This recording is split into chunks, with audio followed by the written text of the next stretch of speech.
नमस्कार साथियों। वर्तमान सत्र 2022-23 में अनिवार्य हिंदी विषय कक्षा 12 में अनिवार्य हिंदी में या आरबीएसई और सीबीएसई दोनों के सिलेबस में ये हिंदी की पुस्तक आरोह पुस्तक है भाग 2 के रूप में, जिसमें काव्य खंड का ये दूसरा पाठ आज हम पढ़ने जा रहे हैं। पाठ के कवि का नाम है आलोक धनवा। ये कक्षा 12 में इनकी एक कविता एक पाठ में संकलित है, पतंग नामक कविता। तो आज हम इसमें कवि परिचय आलोक धनवा के बारे में पढ़ेंगे। 2 नंबर का एक प्रश्न आता है कवि परिचय का, और पद्यांश में पतंग कविता के कुछ पदों को भी वो पूछा जाता है, तो इसकी सप्रसंग व्याख्या पूछी जाती है। तो आज हम इनके बारे में चर्चा करेंगे। तो देखिए, सबसे पहले हम बात करेंगे आलोक धनवा के बारे में कि आलोक धनवा कवि परिचय क्या लिखना है हमें इसमें। तो आलोक धनवा की अगर अपन बात करें तो यहाँ पर इनका जन्म 2 जुलाई 1948 ईस्वी को बेल बिहिमा गांव है, ये मुंगेर बिहार में है। बिहार राज्य में इनका जन्म हुआ था, बिहार के रहने वाले थे। जुलाई 2 1948 में इनका जन्म हुआ। इन्होंने बहुत छोटी अवस्था में ही अपनी कविताओं की रचना ये करने लग गए थे, बहुत छोटी अवस्था में, और छोटी अवस्था में ही इन्होंने बहुत लोकप्रियता अर्जित की थी। और बहुत सारी लोकप्रियता अर्जित करने के बावजूद भी इन्होंने बहुत सारा साहित्य नहीं लिखा, बहुत कम इन्होंने साहित्य लिखा है। तो आलोक धनवा ने थोक के भाव में लेखन नहीं किया। चर्चित और लोकप्रिय होने के बावजूद भी इनका एकमात्र काव्य संग्रह प्रकाशित हुआ था। हम बात करते हैं सबसे पहले इनकी कविता। ठीक है, ये आपको 2 नंबर में जरूर लिखना है कि इनकी पहली कविता थी जनता का आदमी, 1972 में प्रकाशित हुई थी। जनता का आदमी पहली कविता 1972 में। ठीक है, मात्र 1948 में इनका जन्म हुआ था और 1972 में इनकी कविता आई। तो आप समझ लीजिए 24 साल की उम्र में इन्होंने पहली कविता लिख दी, जनता का आदमी। इसके अलावा भागी हुई लड़कियां और ब्रूनो की बेटियां, ये इनकी 2 प्रसिद्ध रचनाएं हैं, काव्य रचनाएं हैं ये दोनों। और इनका एक मात्र काव्य संग्रह जो हमारी एक पतंग कविता इस सिलेबस में दी हुई है पाठ्यक्रम में, वो भी इसी संग्रह से ली गई, क्योंकि इन्होंने एक ही काव्य संग्रह लिखा, अर्थात इनकी जितनी भी कविताएं हैं वो एक ही काव्य संग्रह है। इंपोर्टेंट लगा लें, आप इनको जरूर लिखेंगे। एकमात्र काव्य संग्रह इनका 1998 में प्रकाशित हुआ था, दुनिया रोज बनती है। दुनिया रोज बनती है। इस प्रकार से आपको इनका कवि परिचय याद रखना है। इसके अलावा हम अगर बात करें इनको मिलने वाले सम्मानों की, तो इनको पुरस्कार के रूप में राहुल सम्मान, बिहार राष्ट्र भाषा परिषद का साहित्य सम्मान, ये पहला पुरस्कार, ये दूसरा, ये बनारसी प्रसाद भोजपुरी सम्मान और पहल सम्मान, ये 4 पुरस्कार भी इनको मिल चुके हैं। और वर्तमान में ये सामाजिक कार्यकर्ता के सांस्कृतिक और सामाजिक कार्यकर्ता के रूप में देश विदेश में सक्रिय हैं। 20 वर्षों तक, 2 दशकों से काफी सक्रिय हैं ये सामाजिक कार्यकर्ता के रूप में। तो इस प्रकार से अगर कवि परिचय का प्रश्न आता है, कवि परिचय, तो कवि परिचय में इनके जन्म से और इनकी रचनाओं से संबंधित मुख्य बातें आपको लिखनी है। अब पढ़ते हैं हम इनकी पतंग कविता के बारे में कि कविता का परिचय क्या है, कविता में क्या चीज है। जो कविता हमारे सिलेबस में इनकी दी हुई है उनमें क्या चीज है, उसका मूल भाव क्या है। अगर वो मूल भाव आपको समझ में आ गया और कोई भी पद आए तो उसमें उस मूल भाव को समझ करके आप लिखेंगे तो बहुत अच्छे नंबर आएंगे। तो देखिए, कविता जो दी गई है, कविता का नाम है पतंग। पतंग कविता है, आप सभी को पता है पतंग क्या चीज होती है। हम पतंग उड़ाते हैं संक्रांति के अवसर पर और रक्षाबंधन के अवसर पर। तो यहाँ पाठ्य पुस्तक में आलोक धनवा की पतंग नामक कविता दी गई है। ये एक लंबी कविता है, ठीक है, बहुत काफी लंबी कविता है, और इसके केवल तीसरे भाग को ही यहाँ पर संकलित किया गया है। केवल तीसरे भाग को ही यहाँ पर एक भाग दिया हुआ है, मात्र इसका तीसरा भाग। तो उसमें क्या है कि इस कविता में शरद ऋतु की चमक और बाल सुलभ इच्छाओं एवं उमंगों का सुंदर चित्रण किया गया है।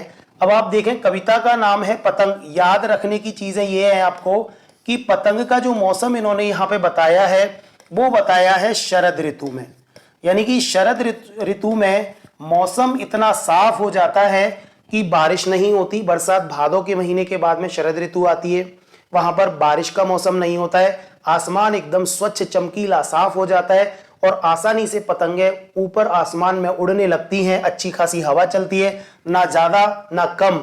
इसलिए शरद ऋतु का जो मौसम है वो पतंग उड़ाने के लिए बहुत ही एक तरह से सही मौसम होता है। तो उसी अब ये भी पूछ सकता है कि कौन से मौसम के बारे में इसमें बताया गया है, तो आपको याद रखना है कि इसमें शरद ऋतु के बारे में बताया गया है। दूसरा, पतंग का जो सीजन होता है वो बच्चे पतंग बहुत उड़ाते हैं, वैसे तो सभी उड़ाते हैं, पर बच्चों को बहुत ही जुनून रहता है पतंग उड़ाने का। तो उनकी मनोभावनाएं किस प्रकार की रहती हैं, पतंग को तितली के रूप में यहाँ पे दिखाया गया है कि जिस तरह रंग बिरंगी तितलियां उड़ती रहती हैं चारों तरफ और बच्चों का मन मोहित करती रहती हैं, आकर्षित करती रहती हैं, उसी प्रकार पतंगें भी बच्चों को मोह लेती हैं। और उन पतंगों को उड़ाते समय बच्चे बिल्कुल भी ध्यान नहीं रखते हैं और छतों पर चढ़ जाते हैं और एक डोर के सहारे किस प्रकार से अपने शरीर को वो फ्लेक्सिबल बना करके, लचीला बना करके आने वाली बाधाओं से मुक्ति पाते हैं। अगर गिर भी जाते हैं तो भी उठ के खड़े हो जाते हैं। इसी तरह की बाल सुलभ इच्छाओं का वर्णन इस पाठ में किया गया है। तो दो मुख्य बातें हैं, एक तो शरद ऋतु के वर्णन की बात की गई है, ऋतु परिवर्तन को यहां दिखाया गया है, और बाल मन की या बाल सुलभ इच्छाओं के बारे में यहां पर बताया गया है। देख लेते हैं जरा कि वर्षा ऋतु के मौसम के बाद, यानी वर्षा के बाद में शरद ऋतु के आने से धरती पर चमकीली धूप छा जाती है। प्रकृति में परिवर्तन आने से सारा परिवेश एकदम सुहावना बन जाता है। ये सुहावना मौसम बनता है कौन सी ऋतु में? शरद ऋतु में। आपको याद रखना है बार बार, जैसे ही आलोक धनवा की पतंग कविता की बात आए तो शरद ऋतु के मौसम का वर्णन है। ऐसे मनोरम परिवेश में बच्चे पतंग उड़ाने लगते हैं। रंग बिरंगी पतंगों के साथ बच्चों की उमंगें, देखिए बच्चों में बहुत सारी उमंगें होती हैं, वो उमंगें भी आसमान को छूने लगती हैं। पतंगों के सहारे उनकी उमंगें, उनकी उम्मीदें आसमान को छूने लगती हैं और सब ओर बच्चों की किलकारियां, सीटी की आवाज, किलकारियों की आवाज और चारों तरफ हो हल्ला मचा रहता है। बहुत ही मनोहारी वर्णन होता है। शरद ऋतु और बाल मन की इच्छाओं का वर्णन पतंग कविता में किया गया है। चलिए और कुछ एक दो बातें और देखते हैं। देखिए कविता में पतंग उड़ाने को लेकर कवि ने अनेक बिंब उपस्थित किए हैं। ये बिंब विधान भी इसमें किया गया है। बिंब का मतलब होता है कि कुछ ऐसी चीज, जैसे लेखक लिखेगा, जब ये कविता आप पढ़ेंगे हम अभी, तो आपको ऐसा लगेगा कि आप ही सामने पतंग उड़ा रहे हैं क्या, अभी वो दृश्य आपके सामने एकदम उपस्थित हो गया है क्या। दृश्य बिंब यहां पर आपको दिखने लग जाएगा कि ऐसा लगेगा कि आपको कविता पढ़ते समय शरद ऋतु आ गई और आप छतों पर चढ़े हुए हैं और बच्चों की तरह पतंगे उड़ा रहे हैं। तो बच्चे छतों पर दौड़ते हैं, रंग बिरंगी पतंगे तितलियों की तरह उड़ती हैं। बच्चों की भागदौड़ से दिशाएं मानो मृदंग की तरह बजने लगती हैं। मृदंग वाद्य यंत्र होता है, ढोलक जैसा, ठीक है। तो बच्चे गिरते हैं, संभलते रहते हैं, मानो पतंगों की ऊंचाइयां उन्हें गिरने से रोक लेती हैं। एक पतंग की डोर उनको गिरने से रोक लेती है। हमको डर लगता है उनको देखते हुए, पर बच्चे बिल्कुल छतों पर चढ़ करके, बिल्कुल सबसे ऊंची जो छत होती है उस पर चढ़ करके, इतनी सी छोटी हो उस पर भी चढ़ के पतंगे उड़ाते हैं। कहने का मतलब यह है कि पूरा मौसम जो है वो बच्चों की किलकारियों से पूरा मौसम एकदम पूरा मनोहारी मनोहारी हो जाता है मौसम।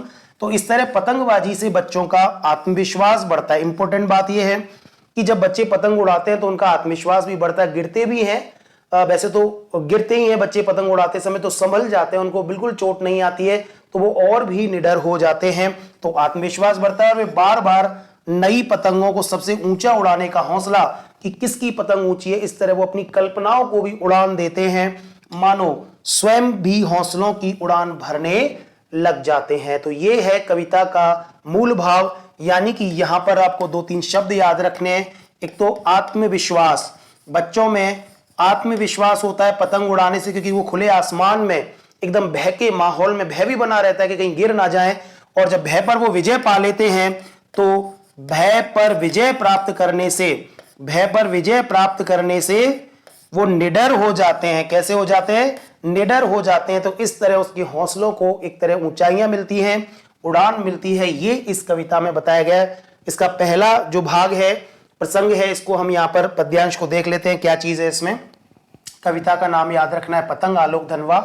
सबसे तेज बौछारें गई भादो आया। देखो आपको पढ़ते समय भाव भी ग्रहण करना है कि सबसे तेज बौछारें गई और भादो गया। इसका मतलब तेज बौछारें पड़ती हैं भादों के मौसम में, तेज बारिश होती है भादों के मौसम में।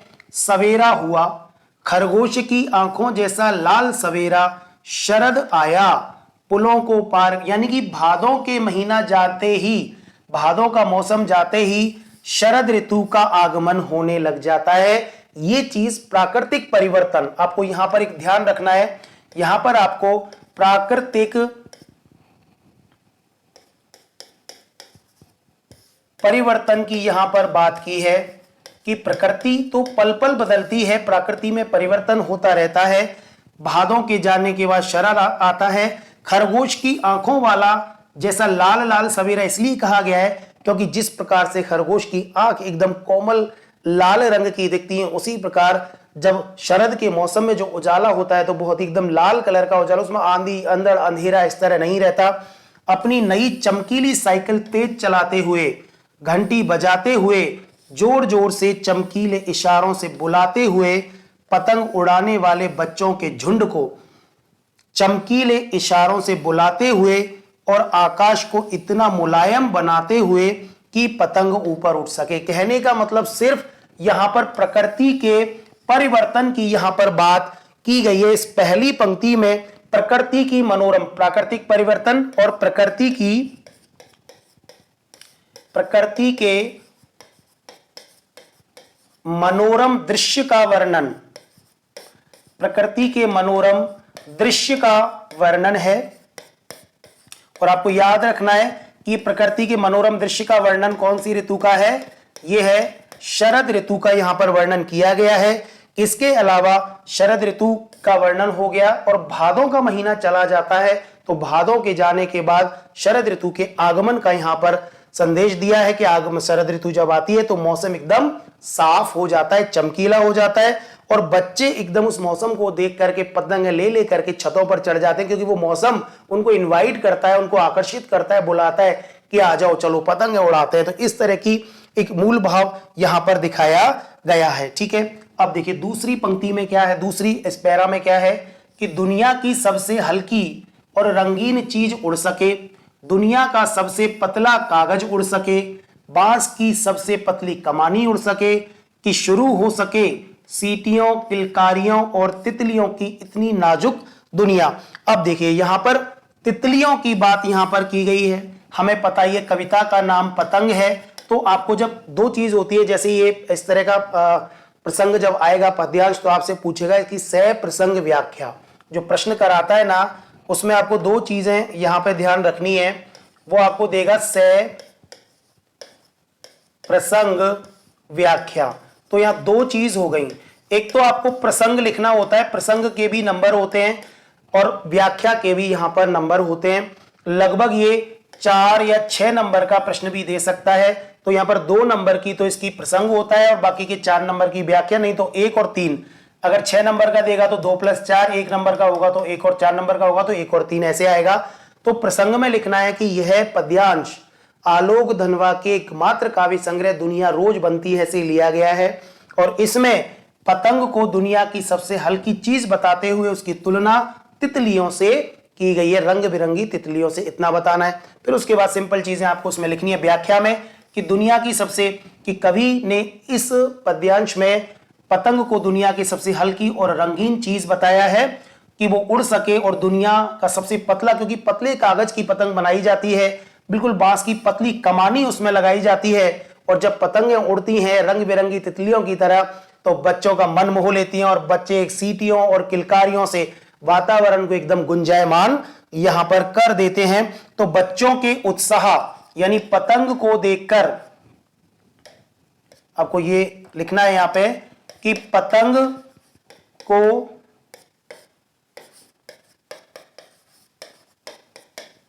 तितलियों की तरह उड़ते देखकर, पतंग को तितलियों की तरह उड़ते देखकर बच्चों के उत्साह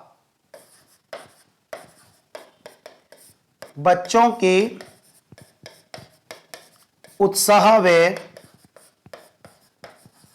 प्रसन्नता का वर्णन यहां पर किया गया है। तो ये दो चीज आपको याद रखनी है कि पतंग को दुनिया की सबसे हल्की चीज बताया है, तितलियों से उसकी तुलना की गई है, और उन पतंगों को, तितलियों की तरह रंग बिरंगी पतंगों को देख करके बच्चे जो है उत्साह से और प्रसन्नता से भर जाते हैं। इस पद्यांश में लिखना है।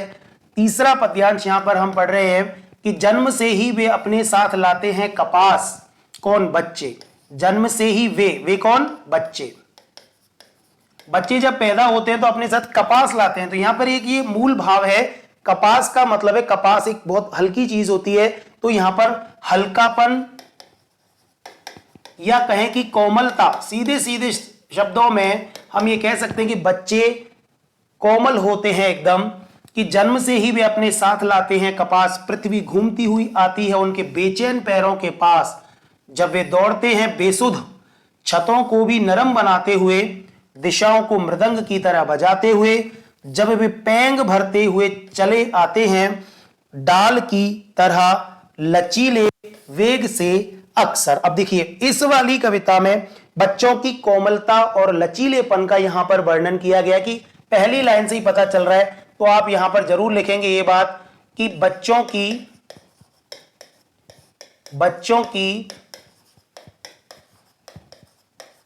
कोमलता, स्वभाव से तो कोमल होते ही हैं, लेकिन शारीरिक रूप से भी बच्चे एकदम कोमल होते हैं। तो बच्चों की कोमलता व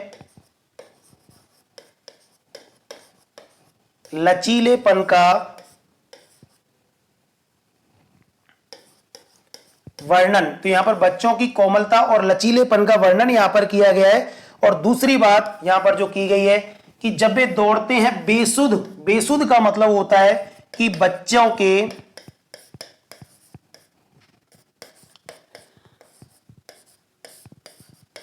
लापरवाह व उत्साही होने का वर्णन। बस ये पॉइंट आपको ध्यान रखने हैं।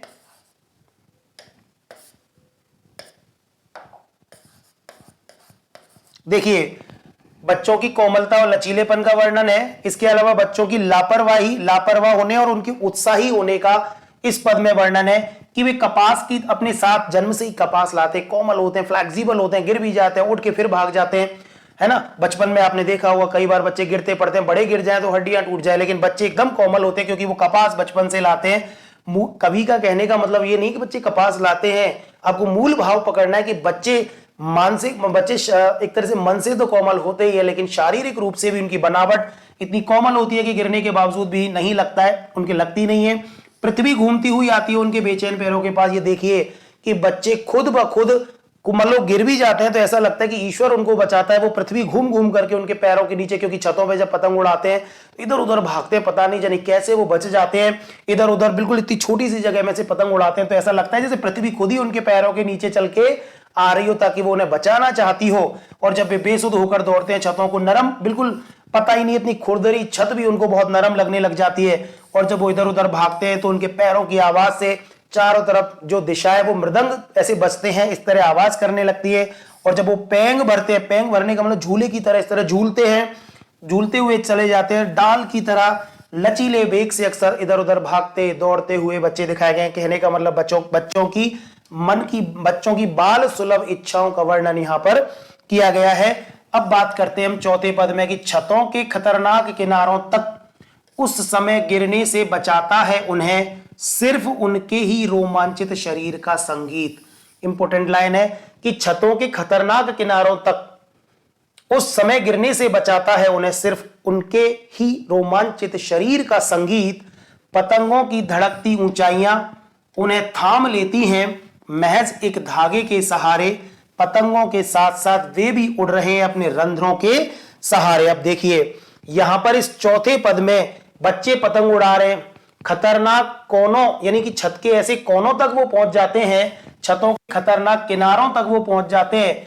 उस समय उनको गिरने से कौन बचाता है? उनका रोमांचित, या तो रोमांचित का मतलब उत्साह से है, या बच्चों में उत्साह होता है, रोमांच होता है, वो रोमांच ही उनको शरीर का संगीत, यानी कि वो इतने संगीतमय तरीके से इधर उधर उछल कूद करते हैं कि उनका शरीर, फ्लेक्सिबल जो शरीर है वही उनको बचाता है। और पतंगों की धड़कती हुई ऊंचाइयां उन्हें, यानी कि पतंग जितना ऊंचा, हल्की होकर के जितना ऊंचा जाती है तो वो ऊंचाइयां ही उन्हें थाम लेती हैं कि बच्चे नीचे ना गिर जाएं। एक छोटा सा धागा होता है बस उनके हाथ में, और उस धागे के सहारे वो अपने आप को एक छोटे से किनारे पर रोके रहते हैं। पतंगों के साथ साथ वे उड़ रहे हैं अपने रंध्रों के सहारे। या कहने का मतलब यह है कि बच्चे में इतना उत्साह और जुनून होता है कि एक धागे के सहारे वो ध्यान ही नहीं रहता उनको कि नीचे क्या चल रहा है, और बस पतंग पे ही ध्यान रहता है। इस वजह से वो बचे भी रहते हैं।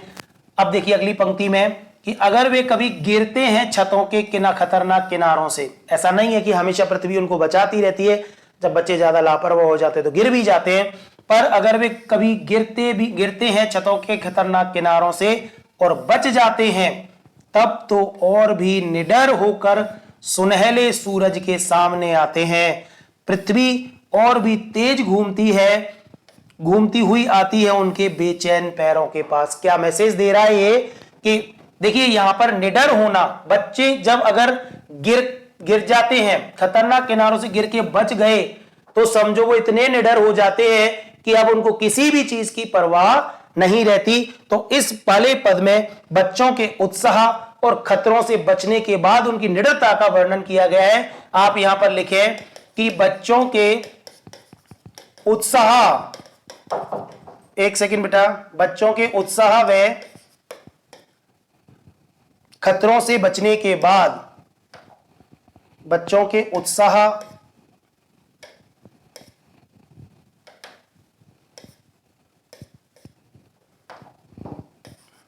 बेटा रुक जाओ, खतरों से बचने के बाद निडरता का वर्णन यहां पर किया गया है। याद रहेगा आपको कि बच्चे जब गिर भी जाते हैं और बच जाते हैं तो वो और भी निडर हो जाते हैं। तो इस प्रकार से आलोक धनवा की पतंग नामक कविता प्राकृतिक परिवर्तन के साथ साथ बच्चों की बाल सुलभ इच्छाओं का वर्णन करती है। तो चलिए आप इस तरह इसको याद रखेंगे। इसके प्रश्नोत्तर भी हम आपको कराएंगे जो संभावित होंगे। तब तक के लिए धन्यवाद।